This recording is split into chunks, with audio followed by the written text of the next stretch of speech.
Good morning. Welcome to Staff Devotional. And so this morning we are going to be looking in Colossians chapter 3. And within this letter from Paul to the Colossians, Paul has been kind of giving them instructions about how to act as a church and some things that they need to deal with in their church. And then in chapter 3, verses 12 through 15, Paul gives these believers some important instructions that you and I can take some principles and apply that to our lives here in the 21st century. And so that's what we want to talk about today. So I'm going to read that from the screen in front of me in the New Living Translation. So Colossians chapter 3, starting in verse 12, says this: "Since God chose you to be the holy people he loves, you must clothe yourself with tenderheartedness, mercy, kindness, humility, gentleness, and patience. Make allowance for each other's faults and forgive anyone who offends you. Remember, the Lord forgave you, so you must forgive others.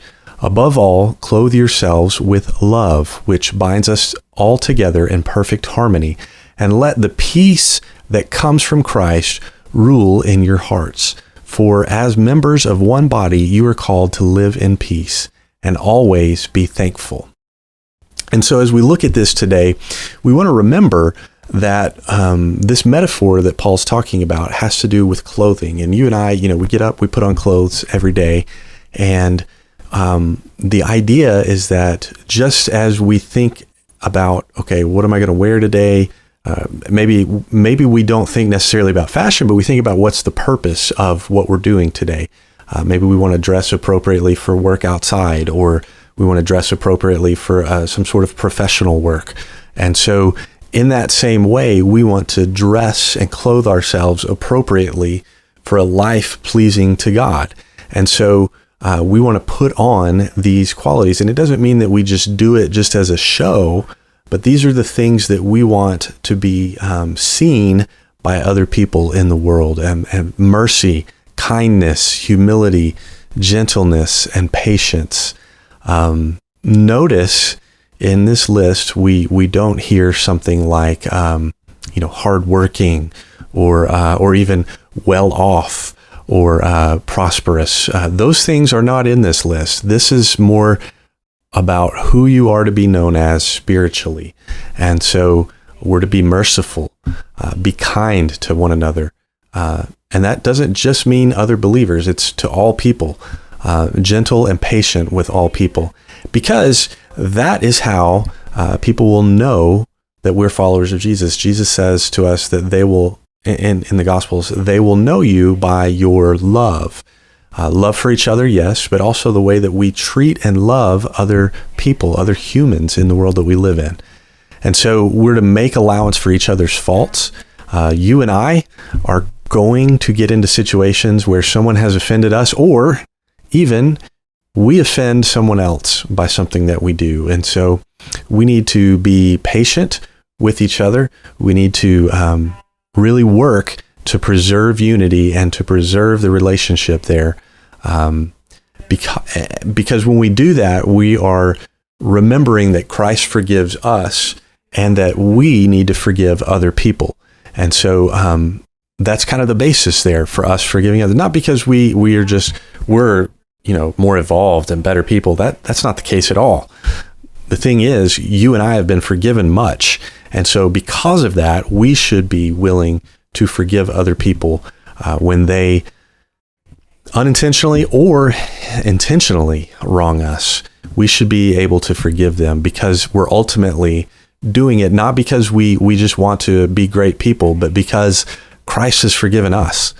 And then we need to remember and let the peace that comes from Christ rule in our hearts, because we are called to live in peace and to be thankful. And those two things really go together pretty well, because it takes a thankfulness, a contentment to be able to see and to live in peace. You cannot live in peace if you're always complaining and griping about something. If you're seeking to, radically overthrow something, you're not going to be able to live in peace. And so in order to live in peace, we need to start from a position of being thankful to God and content with what He has given us so that we may live in peace with other people. And so that's kind of a few things that I wanted to share with you today. I hope that you'll be able to apply that to your life. Think about today how you can clothe yourselves with these spiritual qualities, spiritual virtues that are like Jesus Christ. And so that's what we want to do today. I hope that you can think through that list, maybe read through Colossians 3:12 through 15, and think about which one of those it is that today that you can try to strive to live out in your personal life. Because there's always a situation where God has put you that you can live out one of these qualities, one of these virtues, and be more like Him instead of responding in that fleshly attitude and falling into fighting for yourself or whatever it may be. But let's live together in harmony, be thankful, and let that thankfulness lead us into peace. We hope to see you Sunday, whether that's online or in person, and we hope that you will join us again in the upcoming weeks and months as we have a few classes and Bible studies that will be going online. So we hope to see you there, and thank you so much for being with us today.